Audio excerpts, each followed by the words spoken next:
Hi there, and thanks for joining me to talk about pain. And this episode will also be a video that you can find on my Rick Olderman channel on YouTube. So if you'd like to see what I'm describing here, please go to my YouTube channel and watch this as a video. I'll do my best to explain it for those of you who are just listening. So I recently got a query from a reporter asking about running injuries, and I just want to read you, these are the injuries that I'm going to be talking about.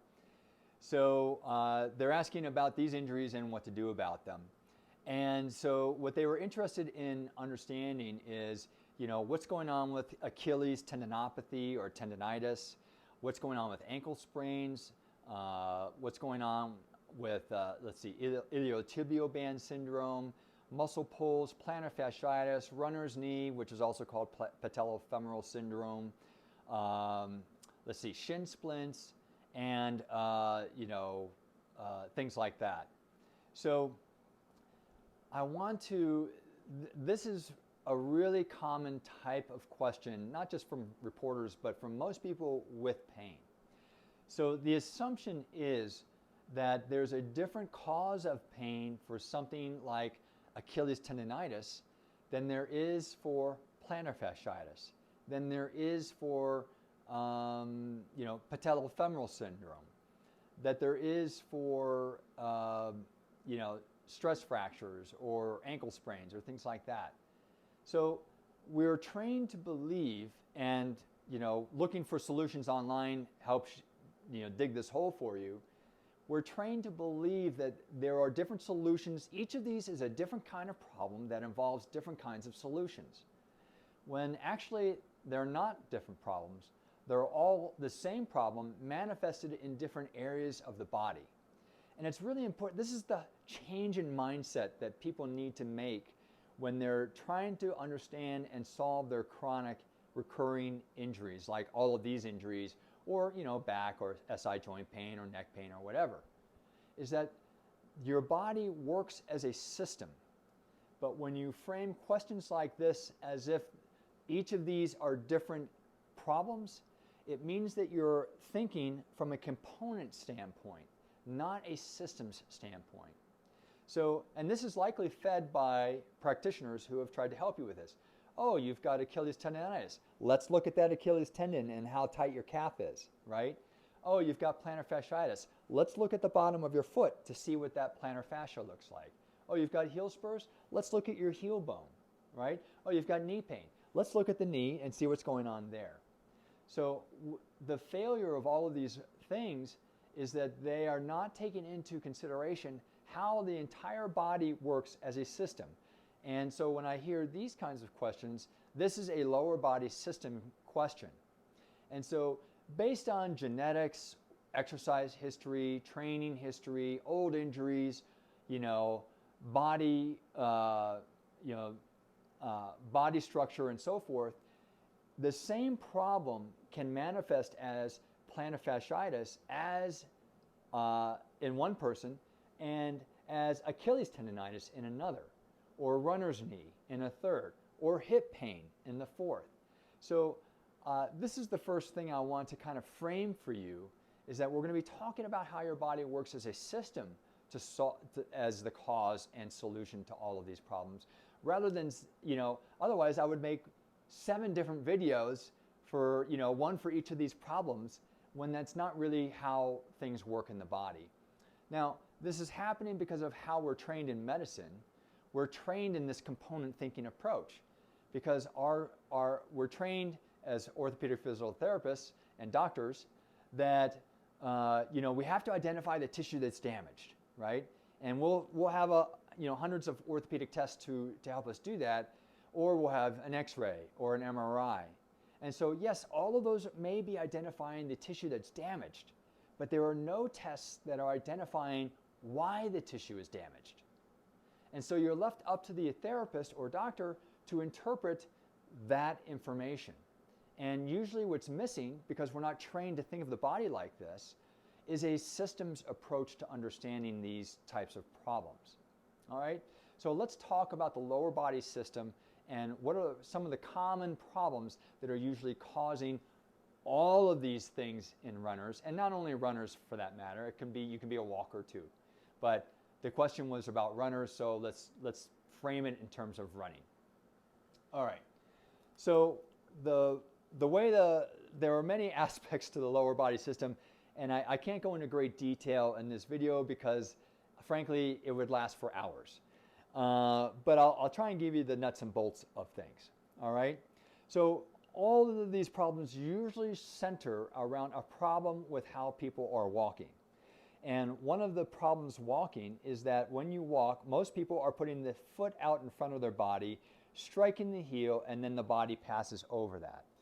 In this situation, there is no reason for any of these pelvic muscles to turn on because the back leg is the one that's weight bearing and the advancing leg is not weight bearing. But and then what also happens is at foot strike, the knee then locks into a locked position, which further turns off all of these muscles. So as then the body moves over the foot, all of the muscles are turned off and they end up turning on somewhere over here, but that's way too late in the process of walking to protect and control all of the joints that are involved from the rib cage all the way down to the foot. Instead, what should be happening is the body should be advancing with the foot at foot strike, with the knee soft, which will then turn on all of the muscles necessary to control all of these joints better and remove a lot of strain. So fundamentally, all of these problems, no one got out of our clinic without learning how to walk better. I don't care if they were an ultramarathoner. It didn't matter. Their walking was often the problem that was setting them up for failure during running. And so we can fix all the tighten weaknesses and all this kind of stuff and do all the taping, but if we don't change how people are walking, then we're not going to have an effective solution. Because frankly, think about your day. How much time do you spend walking versus running? Walking by far is the most common activity, and if you're doing it wrong, it's going to break down your system. I can almost guarantee it, which is why you're struggling with all of these types of injuries, is because people have not taught you how to walk correctly. They're probably focusing maybe on your running technique or things like that. Well, one thing I've learned as a physical therapist is never mess with a runner's running technique because runners don't like that, and that's fine with me because that's not usually where the problem is. It's the walking that's the problem. So a lot of runners are relieved to have us work with them because we're not blaming their running, we're blaming their walking. Okay, so that's the really big overview concept that I want to get through, is that this is likely a walking problem that's manifesting as all of these problems. And then what the running does is it adds load and repetition to an existing issue, systemic issue that you've created because of your walking. All right, now we're going to work down the chain to help you understand these kinds of issues. So the next thing that we need to understand is that the thigh bone is not rotated the same with all people. There's something called femoral retroversion, which means that the thigh bone is rotated out too much, or not too much, but I would say more than neutral. And there's femoral anteversion, which means the thigh bone is rotated in more than neutral. And men typically trend towards femoral retroversion, and women typically trend towards femoral anteversion. All right. Now there are different ways to offset this based on what you have. I'm not going to go into all of those details in this video, but just know that if no one has assessed your femoral anteversion or retroversion, this could be a really huge deal in terms of what's generating your pain. Because I can't tell you, it's one of the first things I look at when I see a runner with any kind of recurring injuries, especially from anything from the hip on down to the foot. Femoral retroversion and anteversion, and an understanding of how to test for it and how it plays a role in chronic pain and how to use that information to solve chronic pain is critical to a lot of runners that I've met anyway. All right, so knowledge of femoral anteversion and retroversion, and I've created other videos explaining this concept in more detail, so you can watch those if you like. Okay, so and I've been on a lot of podcasts that I've talked about this too in more detail. All right, so the shape of the thigh bone is a big deal, and depending on that shape, there are differences in strengthening programs, walking techniques, and so forth. So this is really a big one, all right, because it's setting the stage for what's happening below. Okay, so now you can imagine, because the thigh bone is half of the knee joint, that if you have any kind of a knee issue, that gosh, the shape of my thigh bone might be a big deal with this, right? It is half of the knee joint, so it must have something to do with it. And therefore, how you're controlling that thigh bone is a big deal. All right? Okay, so this also gets into understanding IT band syndrome too, because there are usually issues that are happening with femoral anteversion and retroversion that are, and depending on how you're walking based on whether you have femoral anteversion or retroversion, that then activates the tensor fasciae lata muscle, which is the controller of the IT band, all right? And so this understanding will play out in the IT band as well as the knee, okay?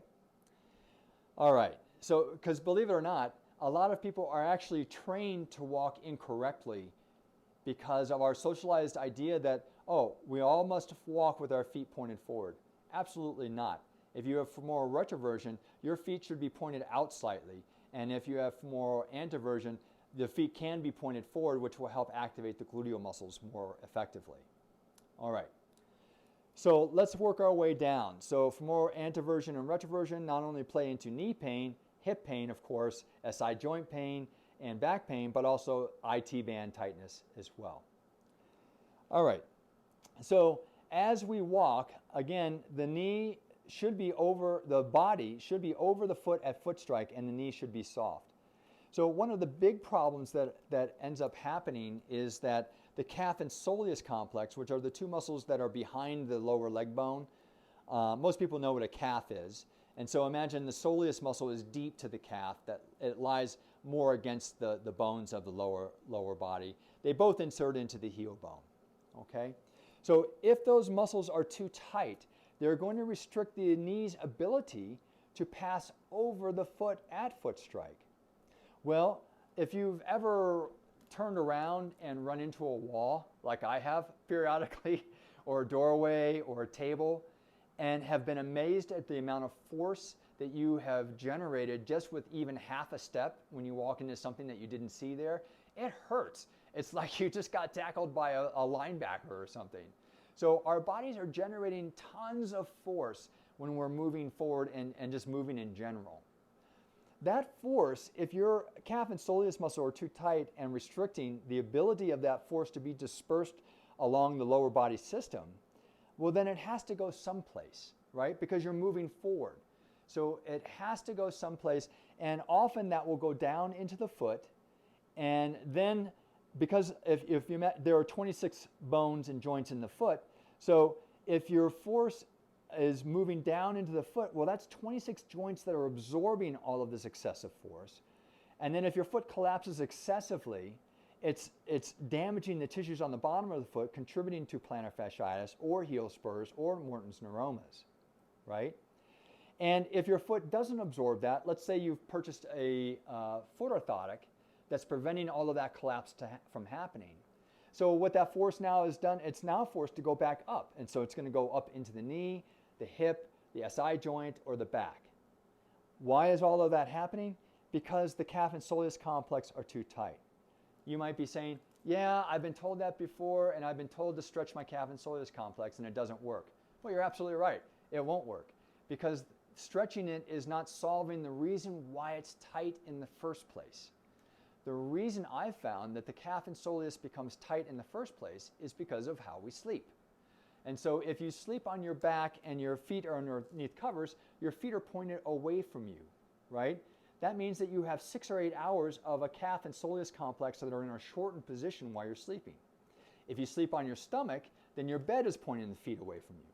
And you'll find, if you say, oh, well, I'm not a stomach or a back sleeper, I'm a side sleeper. Well, if you think about how you're sleeping, you'll then notice that your feet are pointed away from you even then too, which means that you've developed an active contraction of the calf and soleus muscle while you're sleeping. All right? It's not only short, it's now also chronically contracted in that position as well. All right? So sleeping is the reason the calf and soleus are typically becoming tight in the first place. And so that's why stretching it during the day doesn't help, because you may stretch it for 8 hours during the day, and then you go to sleep and you wake up and it's tight again. this is why. It's because of how you're sleeping, not because of anything else. So I recommend a dorsal night splint. I show which one I recommend in my home program for foot pain. And you can get those on Amazon. They're really cheap. And that will likely eliminate a lot of these problems if the calf and soleus tightness is the cause of these problems and maybe not the shape of your thigh bone or how you walk or anything like that. All right? So that is a biggie. Now, if you have, say, flat feet and you think that, oh, I know everyone's been telling me that I have flat feet and therefore this is the cause of my chronic problems. And so you've been going through loads and loads of different kinds of orthotics and yet none of them are working. Well, there's two reasons why those may not be working. One is those are not precise enough to fix your problem. All right? And so in my foot pain program, and I think even my knee and hip and back pain program, I have a foot and ankle taping technique because I found that most people with foot flatness, it's not just the foot that's flattening. The ankle is responding to that too, and it is often never controlled with foot orthotics. So my taping technique controls both the foot arch and the ankle more precisely to develop a precise control of this issue, and that will help you see whether your foot or ankle flatness is the cause of a lot of this pain. Now, in most cases what I have found, it's not 100% the cause. It's a culmination of all of these things that is the cause of the problems, right? And so that is just a way to delineate how much of the problem is the foot or ankle flatness. But if you're not controlling your walking, if you're not walking correctly, then it doesn't matter how much you tape or how many orthotics you put in that foot. If you don't change how you're walking, you'll never eliminate the forces that are driving the foot to be too flat in the first place. Hopefully that makes sense. So this is how I look at all problems in the lower body, even more than what I've listed here for runners, is these elements of the lower body system. If no one's really looked at you as a system like this before to understand these things, this is probably what you're missing. It's probably not your running form. It's probably your walking form and then how you're built on top of that and are using your body. So, of course, my home programs solve all of this stuff for you and help you figure out exactly what the problem is. And you can find those on my rickolderman.com website. But this is really what's going on. This is why you've been struggling to find your answers. So I hope that helps you and gives you some insight as to maybe the larger systems reasons why all of this is happening. All right. Thanks for listening.